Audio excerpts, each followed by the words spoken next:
Doctor Mohammad ইউনূসের নেতৃত্বাধীন অন্তর্বর্তীকালীন সরকারের শপথ নেওয়া সদস্যদের মধ্যে দপ্তর বণ্টন করা হয়েছে। শুক্রবার দুপুরে অন্তর্বর্তীকালীন এই সরকারের উপদেষ্টাদের দায়িত্ব বণ্টন করে প্রজ্ঞাপন জারি করেছে মন্ত্রিপরিষদ বিভাগ।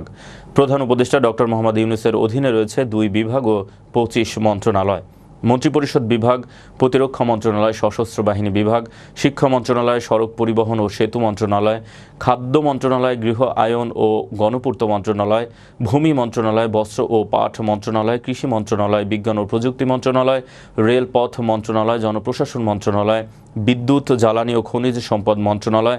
নৌ পরিবহন মন্ত্রণালয়, পানি সম্পদ মন্ত্রণালয়, মহিলা ও শিশু বিষয়ক মন্ত্রণালয়, দুর্যোগ ব্যবস্থাপনা ও ত্রাণ মন্ত্রণালয়, তথ্য ও সম্প্রচার মন্ত্রণালয়, প্রবাসী কল্যাণ ও বৈদেশিক কর্মসংস্থান মন্ত্রণালয়, বাণিজ্য মন্ত্রণালয়, শ্রম ও কর্মসংস্থান মন্ত্রণালয়, সাংস্কৃতিক বিষয়ক মন্ত্রণালয়, বেসামরিক বিমান পরিবহন ও পর্যটন মন্ত্রণালয়, মুক্তিযুদ্ধ বিষয়ক মন্ত্রণালয়, পার্বত্য চট্টগ্রাম বিষয়ক মন্ত্রণালয় এবং প্রাথমিক ও গণশিক্ষা মন্ত্রণালয়।